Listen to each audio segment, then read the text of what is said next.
आज मैं ज्ञान शक्ति के बारे में बोलने वाली हूँ, जो मैंने पिछले वीडियो में बताया था।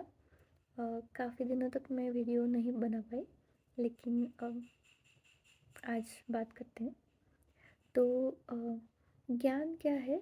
जो भी अस्तित्व में है, जो भी हम हमारे ज्ञानेंद्रियों से ग्रहण कर सकते हैं, या फिर अभी तो इंस्ट्रूमेंट्स भी है जो हमारे ज्ञानेंद्रियों की क्षमता को एक्सटेंड करती है। तो जो भी हम इससे ग्रहण कर सकते हैं वो ज्ञान है। तो मेरे सामने अगर टेबल है तो ये ज्ञान है जो मैं मेरे हाथ, मेरी आँखों से ग्रहण कर सकती हूँ कि अच्छा ये ऐसा ऐसा है, ये कुछ है। तो वो ज्ञान है। जो भी कुछ चीज़ें मेरे सामने, ये कुर्सी है, वो ज्ञान है। तो ये हुआ ज्ञान।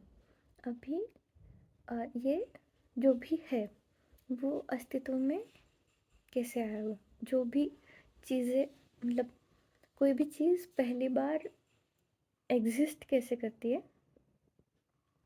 तो ऐसे नहीं है कि व्हाट आई वांट टू से कि चीज़ें इवॉल्व होती है। ऐसे नहीं है कि पहली बार में ये ऐसा ही हो गया। मतलब अभी अगर ये टेबल का एग्जांपल लो, तो रियलिटी में कैसे हुआ होगा कि कोई पत्थर पड़ा होगा पहले। तो वो पत्थर, और वो पत्थर ऐसा फ्लैट सरफेस होगा उसको, तो उस पे चीज़ें रख सकते हैं।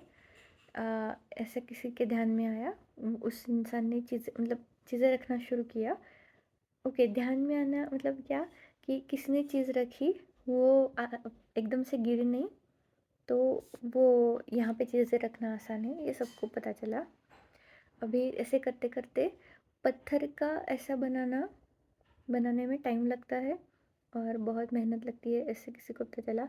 फिर कोई पेड़ गिरा होगा, उसकी सतह अगर फ्लैट की, तो उस पे चीज़ें रखना आसान है, उस पे खुद बैठना आसान है, ये किसी को पता चला होगा। फिर ऐसा करते करते किसी ने टेबल का पहला वर्जन बनाया होगा, जो इतना इतना सोफिस्टिकेटेड नहीं हुआ होगा। मतलब ओके, मेरे सामने जो टेबल है वो मैं दिखा भी सकती हूँ शायद से। हाँ, तो ऐसा इतना सोफिस्टिकेटेड तो नहीं बना होगा पहले टेबल। फिर इस एडिशन करते करते किसी को पता चला होगा कि अच्छा इसका जो थोड़े थोड़े टुकड़े निकलते हैं वो हाथ में घुस सकते हैं, फिर वो निकालने पड़ते हैं, या फिर सेप्टिक हो सकता है। तो किसी ने सोचा कि अच्छा प्लाईवुड लगाना चाहिए, तो प्लाईवुड भी कोई और ही थ्रेड से प्लाईवुड का कंसेप्ट आया होगा। तो किसी इंसान ने प्लाईवुड और टेबल की सतह एक दूसरे को मिला दिया, तो थोड़ा सा फिनिश्ड फिनिश्ड सरफेस तैयार हुआ। तो हाँ, तो एक्चुअली मेरे कहने का मतलब ये है कि ऐसे नहीं है कि किसी को ऐसे एकदम से टेबल का आइडिया आया और उसने एक झटके में टेबल बना दिया। ऐसे नहीं है कि मतलब मेरा कहना यह है, इस टेबल बनाने का या इस टेबल का ज्ञान पहले से अस्तित्व में नहीं था। ये ऐसी चीज़ें घटती घटती घटती गई। कुछ चीज़ें एक्सीडेंटल भी हो सकती है। किसी ने मतलब समझो, किसी ने चार पहियों पहले शायद से तीन पैर वाला टेबल बनाते थे, फिर किसी ने चार पैर वाला बना दिया होगा, या किसी ने छोटा टेबल की जगह पे थोड़ा सा लंबा वुड का टुकड़ा काट दिया। फिर लोगों को पता चला कि अच्छा ये तो बढ़िया ही है, इस पे ज़्यादा चीज़ें रख सकते हैं। काफ़ी चीज़ें एक्सीडेंटल भी हुई होगी, काफ़ी चीज़ें किसी ने सोची होगी। बहुत सारे लोगों ने अलग अलग समय पे अलग अलग चीज़ें सोची, और अभी का ये टेबल का वर्जन बना जो हम खरीदते हैं। तो इसमें क्या हुआ कि किसी की इच्छा हुई कि ऐसे कुछ, चलो ऐसे कुछ बनाते हैं जिस पे हम चीज़ें रख सकते हैं, और उसमें आई मीन काफ़ी सारे लोगों की ऐसी इच्छा होगी, वैसे अगर देखा जाए तो। लोगों की इच्छा बोलने से अच्छा है, हम लोग बोलते हैं ये इच्छा थी कि ऐसे कुछ होना चाहिए जिस पे हम चीज़ें रख सकते हैं। फिर अ, कई कई कई सालों तक, मतलब टेबल तो सोचो, ये इंडस्ट्रियलाइजेशन पहले का ही चीज़ होगी। तो कई कई कई सालों तक लोगों ने कुछ कुछ चीज़ें ऐड की, कुछ क्रिया करते रहे लोग, कुछ कुछ क्रिया होती रही कई कई सालों तक। और फिर इंडस्ट्रियलाइजेशन में ऐसे okay, what to do, what to say. तो और फिर एक एक एक दिन किसी ने ये टेबल का वर्जन बनाया। तो ये टेबल किसी तो चीज़ के लिए इस्तेमाल किया जा सकता है, एक्स वाई जी चीज़ के लिए। समझो टेबल पे कुछ से नोटबुक रखने के लिए, पुस्तक रखने के लिए ये इस हाइट का टेबल सबसे यूज़फुल है, ये पता चला। फिर अगर मतलब ये टेबल लेने के लिए काफ़ी लोग हैं, तो फिर वो एक ही आइडिया लेके किसी ने प्रोसेस इंडस्ट्रियलाइज कर दी। मतलब अभी इस एक ही तरह के काफ़ी सारे टेबल बन सकते हैं। लेकिन जब पहले वाला बना तब ऐसे नहीं था कि एकदम से हाउ टू से एकदम से किसी को ऐसे आइडिया नहीं आया। मतलब ये ज्ञान मौजूद नहीं था। वे वो मैं बोलने की कोशिश कर रही हूँ कि ज्ञान इवॉल्व होता है। अ, या फिर हाँ, इवन हमारी इवोल्यूशन का भी हमने अगर स्टोरी लिया तो ऐसे नहीं था कि एकदम से मतलब शुरू से ही इंसान था, शुरू से ही ये पूरा स्ट्रक्चर कैसे बनाना है ये नॉलेज कहीं पे था, ऐसी बात नहीं है।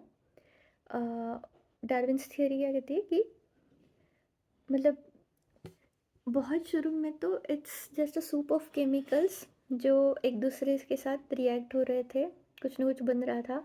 उसमें ऐसा कुछ पदार्थ बना जो कि और मतलब जो कि अपने ही तरह के मतलब हाँ, जो कि अपने ही तरह के पैटर्न फिर से बना सकता था केमिकल रिएक्शंस के थ्रू। तो ये अभी रिप्रोडक्टिव हो गया, मतलब ये खुद की ही तरह और एक और एक और एक बना सकता है।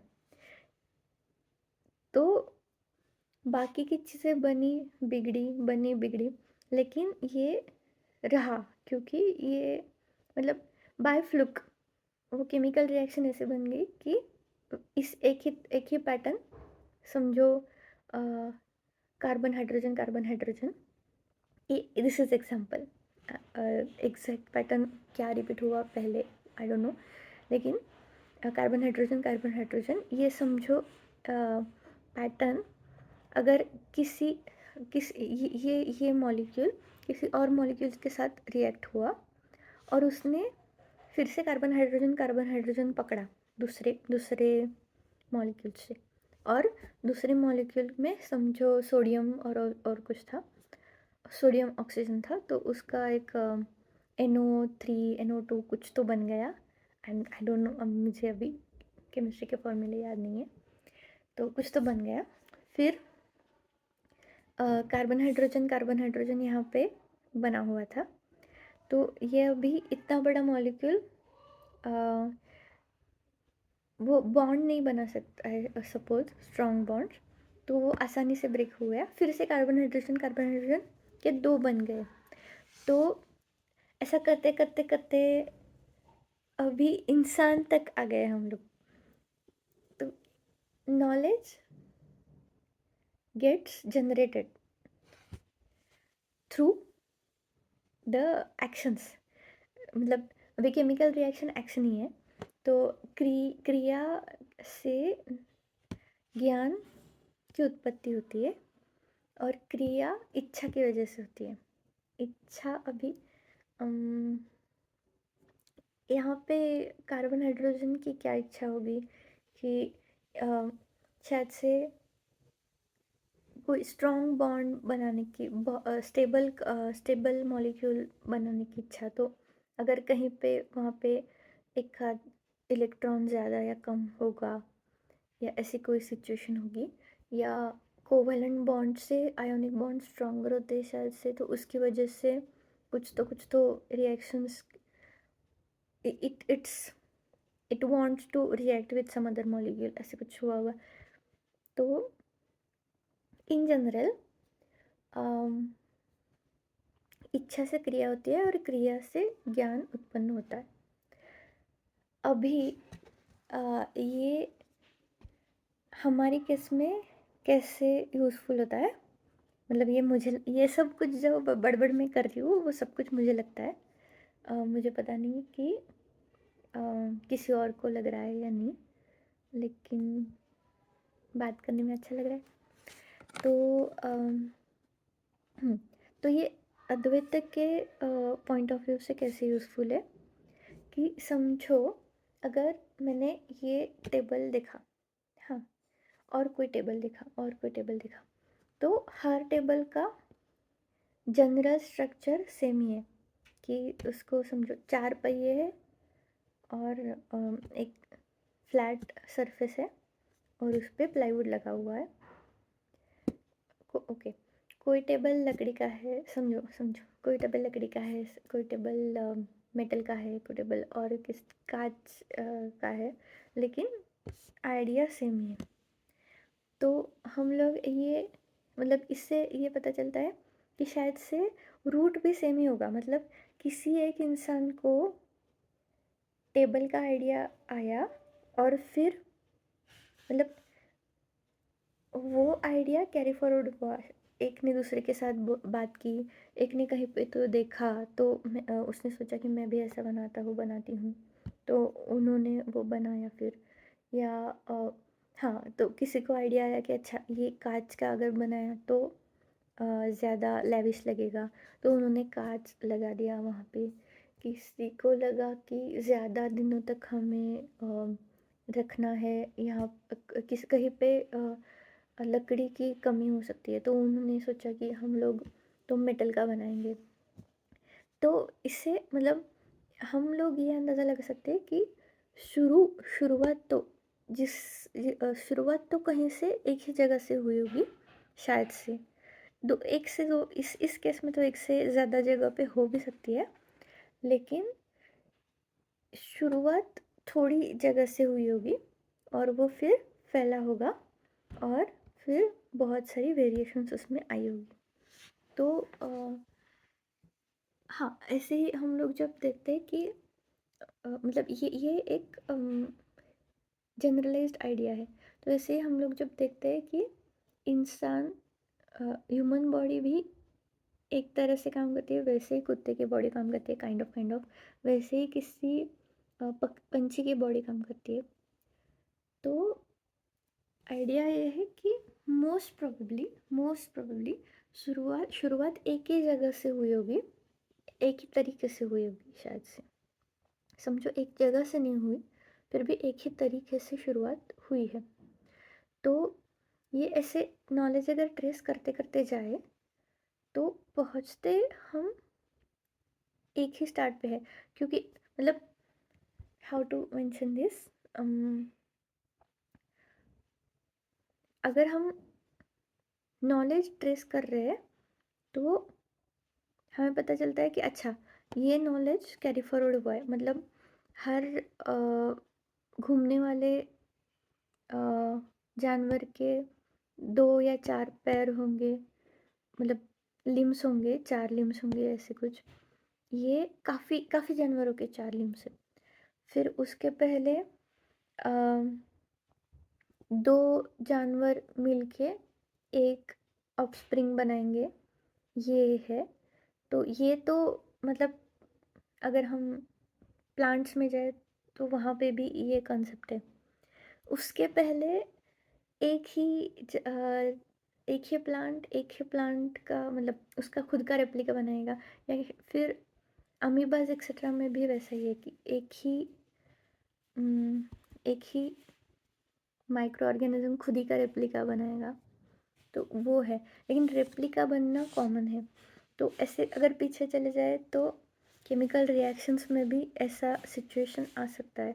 तो ऐसे अगर पीछे पीछे चले जाए तो हम we reach at the same root.